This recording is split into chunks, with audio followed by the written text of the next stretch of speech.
Our original mission had as a core part of it supporting environmentally safe jobs and businesses. And for that to happen, we have to have relationships with businesses, and not just ones that work narrowly in water or environment, because all businesses need clean water for their employees, for the communities they serve, for their customers. And it's a great issue to embrace because it's non-controversial. I mean, something like 3/4 of the American public favors strong protections for our water. We can hardly agree on anything these days, so that's pretty significant. You are listening to Power Marketing with Kevin Lee. Kevin and his agency Did It have helped thousands of businesses win through superior marketing, as have his books, articles, speaking engagements, and the E-Marketing Association Power Marketing podcasts. Here's Kevin. I'm super excited to be chatting with Jon Scott, who wears a lot of hats under Clean Water Action and Clean Water Fund, including business partnerships and legacy gifts and marketing roles. So for those folks who don't understand the nuances between a 501c4 and a 501c3 and the fact that they're often sister organizations, why don't you give us the elevator pitch on Clean Water Action and Clean Water Fund? Sure. So the two organizations were both founded in the early 1970s. We like to say water is our middle name, and that's true for either organization. It's sort of a central organizing focus. So it's and we're based in and focused on things that happen in the United States. But as your listeners will know, just about everything we do here in the U.S. can have a global impact, for better or for worse.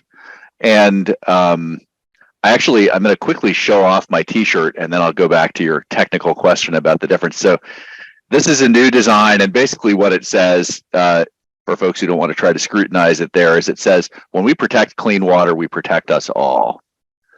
And I think that's a modern take on sort of an old chestnut that's been around since the 60s or 70s, and it was certainly a friend of mine back then. We all live downstream. Was true then, it's true now. There's sort of a snarkier version for the present day, which is we can't all live upstream, also true. But our organization was founded first as a 501c4 nonprofit, and basically that is a nonprofit. Most of the donations that come to the organization are not tax deductible. There's one notable exception. Businesses can deduct often the donations to a 501c4 nonprofit as a marketing expense. So we can come back to that if you like. But there are wealthier donors and private foundations that care a lot about the clean water cause. And for most of them, giving to Clean Water Action is not an option. So we incorporated a separate organization called Clean Water Fund that has a 501c3 tax status. Individuals and businesses can give. It's tax deductible as a charitable gift. And the two organizations typically share office space and some staffing. They have separate boards, separate books, separate bank accounts and finances. And what each organization is allowed to do under the law varies a little bit. And I guess you could say Clean Water Action is able to be a little bit more hard hitting, but it's really nothing very controversial. If we want to influence, say, federal policy, we're not going to dispatch an army of lobbyists to Capitol Hill. We don't have the resources for that. We're going to let the public and our members know, and they'll get involved. But that is considered a kind of lobbying. It's called grassroots lobbying, and Clean Water Action can do virtually unlimited amounts of it. Clean Water Fund is limited in the amount it can do. But for someone who's interested in supporting the cause, the main difference is gifts to Clean Water Fund are tax deductible. Gifts to Clean Water Action are usually not. And then some people have employers who will match the gifts that they make. Typically, those have to be gifts to Clean Water Fund. Right. So that's another difference. And increasingly we're getting gifts from donor advised funds. Those are all coming to Clean Water Fund as well. So right. Those are some examples. And we have business partnerships where they really want to support Clean Water Action, and others where they really want to support Clean Water Fund, and we welcome it all because it all adds up and makes a difference. Absolutely. Well, I do recall that years back when we first learned, or when I first learned about your organization, that certainly on the Clean Water Action side, there was a lot of canvassing. There was a lot of like really grassroots stuff. That has to have changed during the pandemic, and perhaps also just as a result of changes in the way you guys have to fundraise on that side of the business. How has that evolved since then? Well, that's a really good question. So it is still the case that people talking to people is king or queen, you pick your metaphor. If you want to have an impact, it's with a one-on-one conversation. It could be a volunteer talking to somebody. It could be a staff person talking to somebody. It could be a neighbor talking to a neighbor. That stuff really matters. And what modern technology has allowed us to do is to do that more safely during the pandemic and post-pandemic. A lot of our going out and knocking on doors was curtailed for obvious reasons, and we switched over to more time on the phone. It's harder to get people, but even on the phone, we think we resent getting phone calls. Having a genuine conversation with a real person with give and take, that's very rare in our society. And if someone's willing to do it, we love doing it. And it's a great way of building the relationships between our nonprofit and our members and donors. And so we still rely on that heavily. Of course, we use email. We send people stuff in the mail. And we try to tailor the communication channels and messages and methods to what people want to do. Just like we like to give people a lot of different ways they can support our organization, from writing a single big check to making micro donations, which all add up, and everything in between. Absolutely. And have both sides also embraced sort of the video meeting as an option, whether it's Zoom or G meetings or whatever platform is most accepted? Those typically would have to be scheduled, of course, because you don't want to catch somebody in their pajamas on a phone call. Nobody knows, right? But on a video meeting, obviously, it needs to be scheduled. Has that been an increasing percentage of your conversations for your teams? It's a big chunk of it for people who want to do it, and being able to look somebody in the eye or in the camera on top of your computer is really, it's meaningful. We are really lacking in the human touch, and I think this is a way of overcoming that. It's also, frankly, a way of reducing our carbon footprint. If I don't have to travel to California to meet with somebody in person, which I would still love to do, I can do it remotely. And that's really good. I forgot to mention, when we're out knocking on doors, we used to carry a clipboard with newspaper articles, petitions for people to sign. And now we're carrying tablets. And that's much more efficient. Most people are comfortable with it. And it saves, it's just much more efficient. You can get your thank you email from signing up to be a member the same night that you become a member. And that's really cool. And are you actually transacting credit cards on that same tablet too? Yes. Yeah, that does sound pretty efficient. And if somebody wants to support us in the way that we really like, and any nonprofit will take this, they want a recurring monthly gift, so we don't have to come back and call you again in a year for another gift, and so that your support is sustained through the year and it's there when we need it most. You can do that too, and we offer that as an option for people who are interested in that. And we get a lot of takers, and it makes a really big difference. Have street fairs, events, and festivals factored in as well? Do you guys end up doing, getting booths donated to you to sort of have a presence at a street fair or festival? It happens sometimes. Actually, the most interesting venue for that kind of activity recently has actually been from one of our long-term partnerships with an organization called the Guacamole Fund. Started in the late 1970s to offer concert goers an opportunity to learn about the issues the performing musicians cared about. And there's a couple of touring musicians right now who invite Clean Water Fund and other great nonprofits to come man tables at their concerts. That's specifically Bonnie Raitt and Jackson Browne are two really good examples. The late David Crosby was another. And that's really great. Again, not everyone's into that. We're there to go see the music, see a show, have a good time.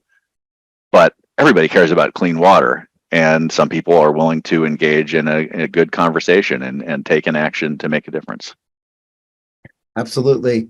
The intersection between charity and business is multifaceted. So I'd love to hear sort of where you think the biggest opportunities for nonprofits lie in their relationships with businesses. You've got, corporate philanthropy, you've got CSR, corporate social responsibility, you've got cause marketing, and you've got the potential for the business to encourage their employees to either volunteer or donate. So in your role, sort of liaising with the businesses, what conversations do they usually want to have, and what conversations would you prefer that they have?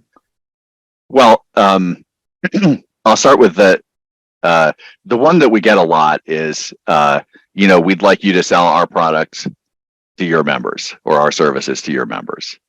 And that's possible. There has to be really solid alignment of vision, values, and mission. And it's challenging to do that. And we're not in the business of selling stuff other than ideas. we're selling the idea that our water needs us now. Here's why. Here's what you can do about it, and here's why it matters.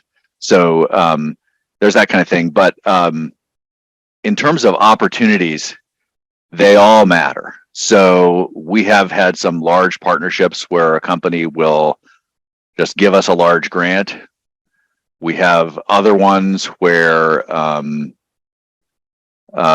companies will offer micro donations to be made in their customer's name every time they do an action like complete a survey.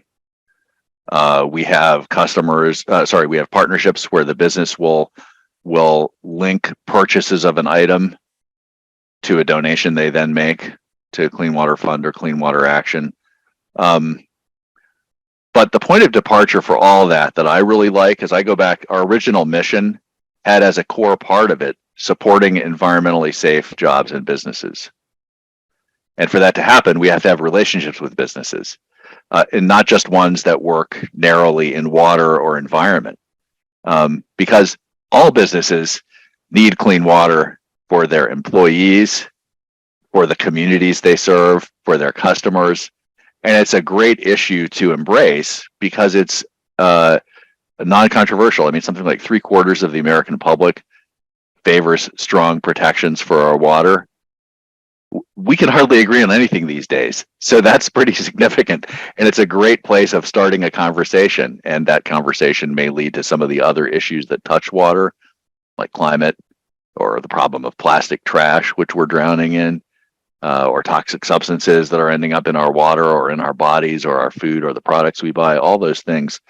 But so the key, whether it's a small gift or a large gift, the key is it's best if it's not just purely transactional. When there's a real alignment of mission and vision and values, that's going to work best because it'll be motivating for the owners and managers of the business, for the employees of the business, for the customers of the business, and for the community where the business operates. And from my perspective, the ideal partnership is one that creates openings for the business voice for clean water to be expressed as well. So it's about more than the money. And we're a nonprofit. We need to raise our budget every year. We had a longtime board member who used to describe that as eat what you kill, which is a little bit. And so, if you talk to anyone from my organization, of course, we're going to be interested in talking to you about a donation, but we want there to be a true alignment of values. And we recognize that there are some cause marketing programs where that really doesn't fit in. There's just a consumer activity that generates donations, and we have to be sort of agnostic about that. That's fine too. I mean, a great example of that would be matching gifts that employers will make whenever one of their employees makes a donation to Clean Water Fund. If the employee is motivated, they can ask the company to match it, and a gift will happen. And we'll get gifts from oil and gas companies, chemical companies. We'll also get them from, wonderful, visibly pro-environment companies and a whole bunch in between. I mean, we get a ton from accounting and auditing firms, for example. Right. Because those people care about clean water too. Absolutely. One thing I remember, it's got to at this point be 8 or 9, maybe even 10 years ago.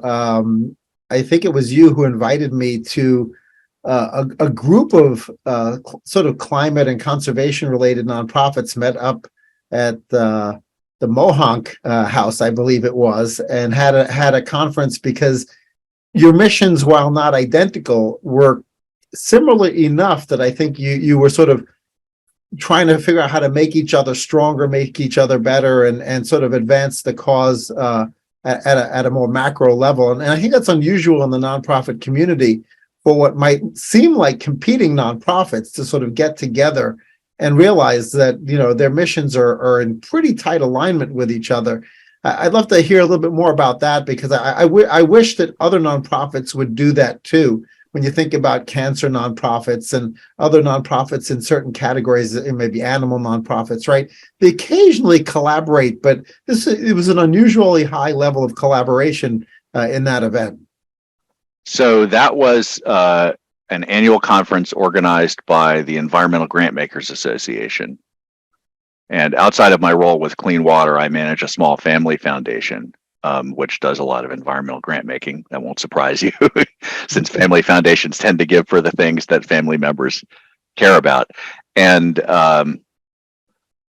I organized the panel because one of the biggest challenges facing environmental philanthropy, and so the conference was organized by and attended by staff and executives and donors to foundations that support environmental and animal causes specifically. One of our biggest challenges is there's not enough money flowing to environment here in the US to a whole range of environmental nonprofits, whether it's climate, clean water, environmental justice, a whole spectrum of concerns. It's still a tiny sliver of total giving in the US. And the problems are getting worse and more urgent, and we can see headlines about that, whether it's a train derailment with toxic chemicals in Ohio, or the latest news that we're way behind schedule on dealing with climate and putting forth climate solutions that are going to stick. And so the purpose of that panel that you were on was to get organized environmental philanthropy, the people who give money because they have a mission of wanting to improve our environment and our health and the well-being of society. We need to bring new dollars and new donors to environmental justice and health protection causes. And one of the areas that is barely tapped is the business community, even though the business community is ultimately the source of a lot of the wealth underlying that philanthropic activity. And one of the things I really like about working with businesses is, unlike the historic environmental movement, which has been, mainly a upper middle class white movement, and it is changing, not accidentally but intentionally, especially within my organization, but many of our allies as well. Businesses and their employee base, and just like government agencies, are incredibly diverse. All kinds of people from all kinds of backgrounds, and so the business community, for the most part, is absent from environmental debates and is absent from environmental philanthropy, even though the employees and the customers, and in most cases the owners and managers, care deeply about the same things that you and I care about. We care about, having clean water for our kids or grandchildren. We care about our animals that we love. We care about beautiful places to vacation and have recreation with our families. And all those things don't just happen. You have to be proactive. In fact, when you take them for granted, that's when bad stuff happens. Right. It's going to be fascinating to see, how the latest initiatives under Giving Forward managed to pull in the businesses. We're essentially launching a replacement for Amazon Smile, and I know you guys on the nonprofit side were active in Amazon Smile, and it was a number with a few zeros, but not enough zeros. So we'll have to see whether or not our focus on engaging the businesses, both from a merchant perspective, but also from a purchasing perspective, can maybe move the needle a little bit more. We're sort of cautiously optimistic, and we'll be deploying some efforts in that direction. But I'd love to hear, your general thoughts on cause marketing, because, my hypothesis on cause marketing is that because they're marketing dollars and they can demonstrate definitive ROI, they have to sort of spend those marketing dollars anyway, where they'll generate the ROI. And so to the extent that that's not pure philanthropy, but something that has, a much easier to track lift in sales, that it might be a little bit easier to get access to those dollars.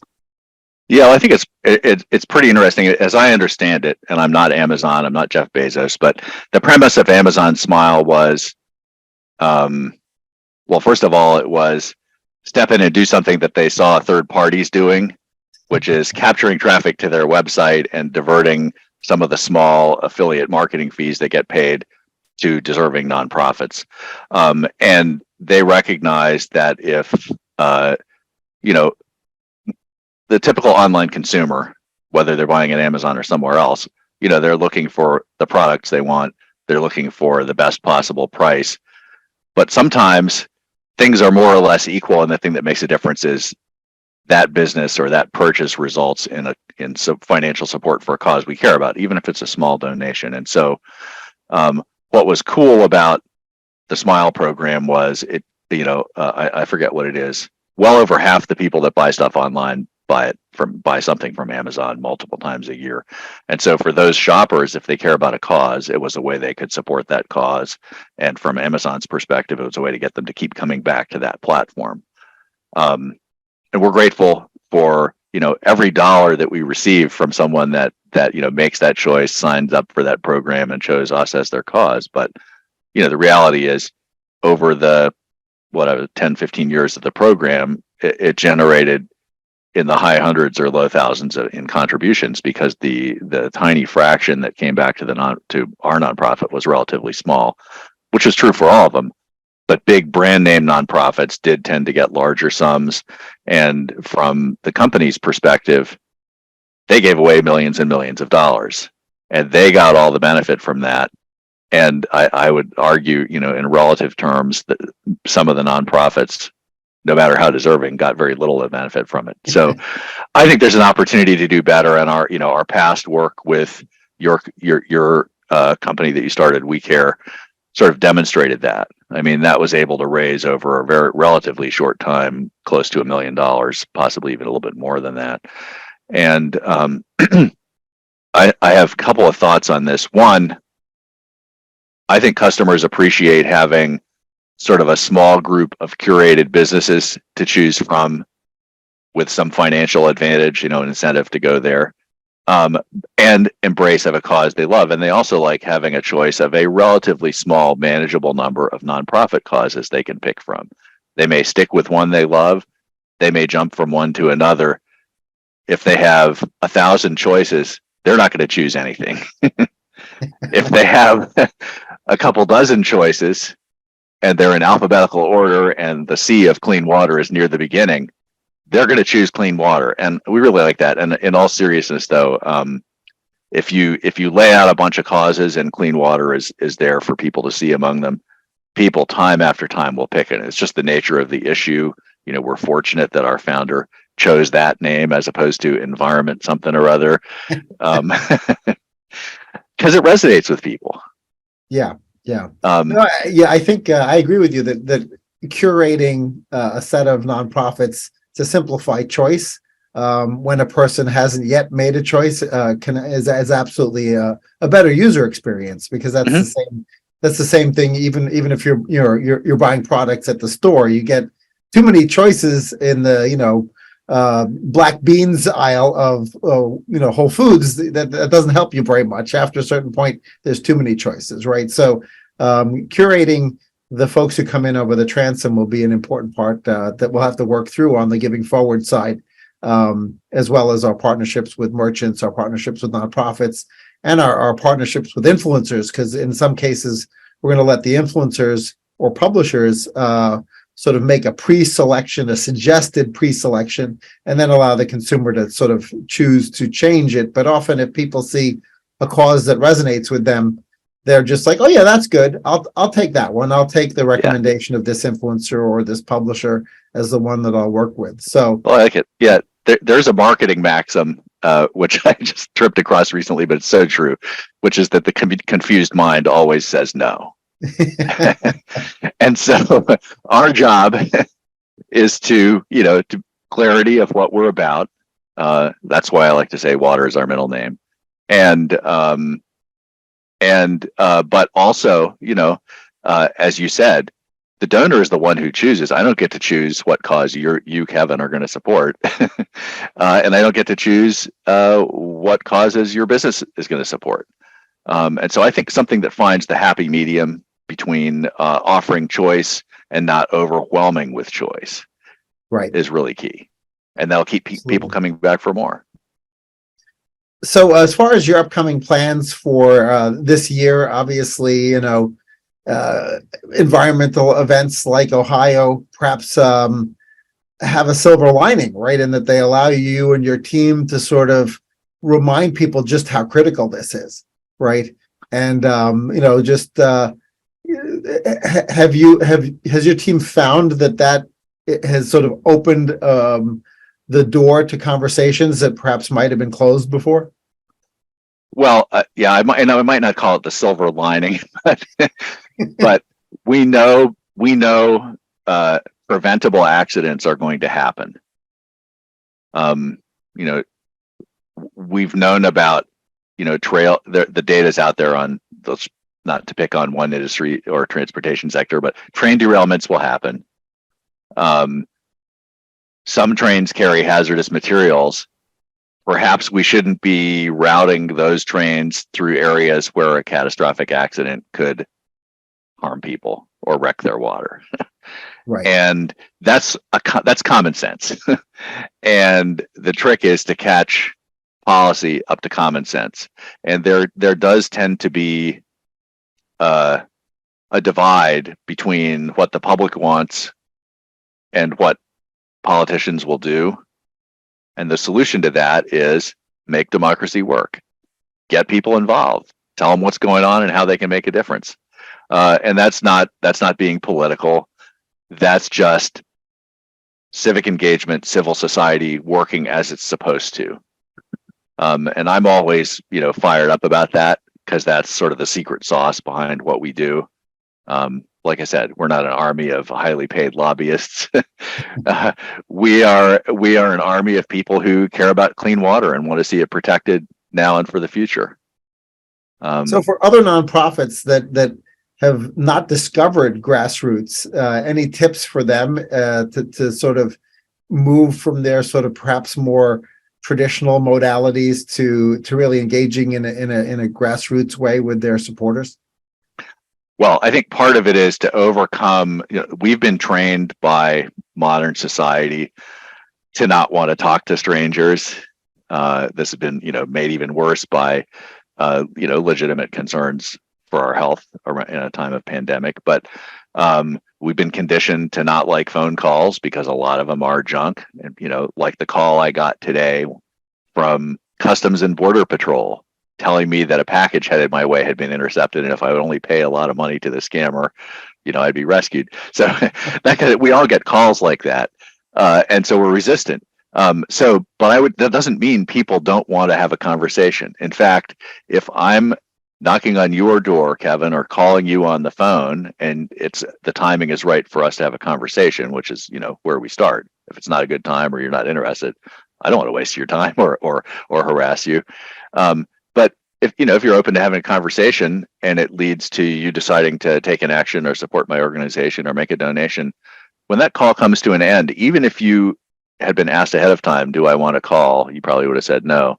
At the end of the call, you're going to say thank you. And of course, I'm going to say thank you.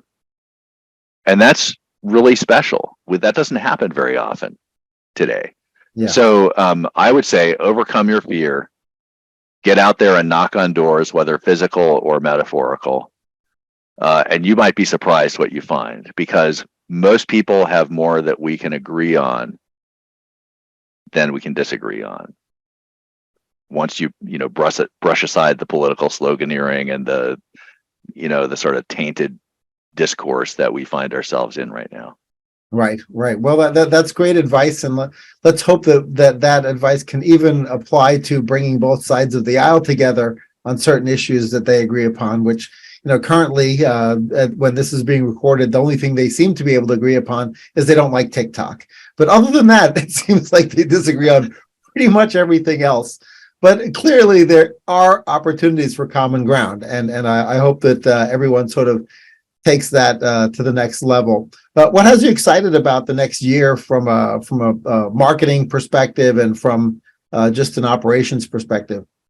Well, so there are a couple of things, and I don't want to let the cat out of the bag early, but we have a new CEO coming in to head our organization, and that's very exciting. That's a new opportunity, a new person with fresh perspective, and with a different kind of environmental background, and that comes after 10 years of these two things aren't related directly, but after 10 years of a really serious effort to increase the diversity within our staff and non-staff leadership in the organization. That's not a task that ends. That's something you have to keep working on.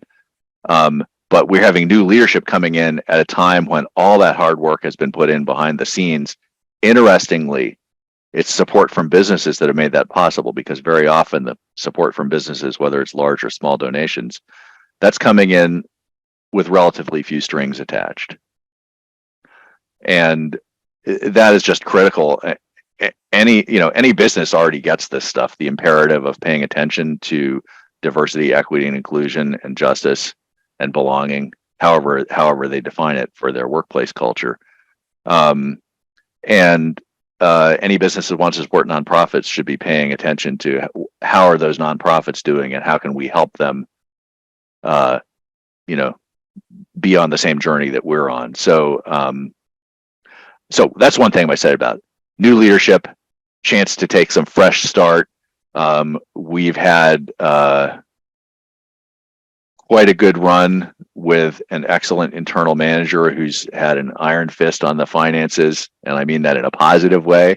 We've gotten through some very tough financial times, and our new leadership will continue to be responsible in terms of the organization stewarding the resources that we're given, but also is going to do a lot more, I think, to tell our story, because that is the key, whether it's marketing or nonprofit fundraising or building a community of members, supporters, and volunteers. We have the story, but you got to tell the story. You can't just assume people are going to know what it is. So, you got to put yourself and your organization in the right place at the right time, and that's not a matter of luck. It's skill plus luck. It's like it's like the what we need for our marketing success is a viral video. Let's go out and make one. Well, right. That's not going to happen. But if you know what you're doing and keep plugging away at it, sooner or later it's going to happen, because you will be in the right place at the right time. One additional question came into mind, and it really it's probably just going to be your personal opinion, but I've always sort of wondered about the conundrum for a nonprofit that is in the environmental space, and they get a fairly large check from a business, and you sort of get the sense that maybe it's greenwashing, right? Now, you need the money, and you'll put the money to excellent use, but at the same time, that there's going to probably have to be a blog post where you thank the corporation, and maybe there'll even have to be a check presentation ceremony with one of those big, styrofoam checks, and you're torn, right? Because you sort of have this itching, tingling, spidey sense that you think maybe this is more greenwashing than it is authentic. Do you reconcile that for yourself? So you just sort of say, listen, it's the end justifies the means, and so we'll sort of grit our teeth and take the money. Well, that's an interesting issue. It's kind of like, people who say, I'd really like to have the problem of winning the lottery and figuring out how I'm going to pay the taxes on it or whatever. So it actually doesn't happen that often. And part of that is because we have, recognizing that potential, we have fairly comprehensive, not set in stone, but we have fairly comprehensive policies about who we will ask for money and what money we will accept. And, the larger the dollars, the more the scrutiny and due diligence.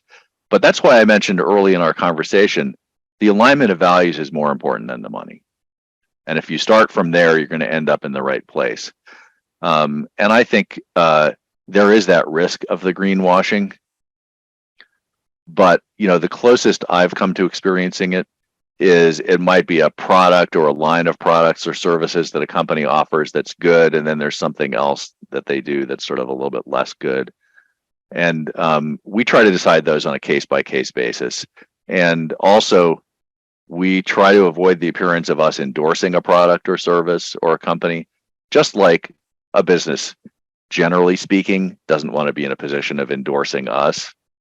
And people can reach their own conclusions. If the two are working together, there must be some reason for it. But we're not in the business of selling stuff, Right. nor do we want to create, I think, the mistaken belief that we can buy our way to cleaner water, or that we can buy our way to sustainability by being smarter shoppers. I mean, yes, we do want people to be educated consumers. Sometimes the educated consumer chooses not to buy anything.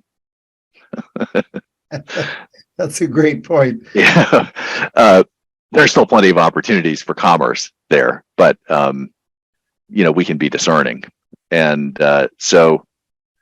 I mean, we should be vigilant, and I think when someone sees a business supporting a cause, it's legit to ask those questions, and be skeptical. The old trust but verify. Right. But there's not as much of that kind of activity in terms of philanthropy going on with environment as there might be in some other sectors. I mean, I have a little bit more concern in that area when you have a drug company with predatory practices that becomes a major patron of the arts and gets their name everywhere in the community. And in the long run, that strategy doesn't necessarily work. I mean, we've seen family and company names being taken down off of buildings. Right. When that happens. And so that's why I think we should just be open about it and look for the good alignment of values, because the stuff we're talking about, protecting clean water, everyone's in favor of it. Right. And that's where we focus. And there are a couple of businesses where we have to, we play it extra safe. Like there are a lot of businesses that sell home water filters or bottled water and stuff like that. They may be perfectly good products, but those sectors, and again, I'm just using them as examples, not necessarily picking on them, but they depend on people being afraid of their water. And the solution is buy something that may or may not actually really solve the problem. And we'd rather protect the water at the source, have, good, effective infrastructure for delivering clean water, protect the natural ecosystems that help deliver clean water to us, those kinds of things. And us environmentalists, especially in the clean water space, we scratch our heads at the idea of water bottled somewhere in a Pacific island and brought to the supermarket as a pure, wonderful thing. I'm sure it tastes great. I've never tried it. But I mean, come on.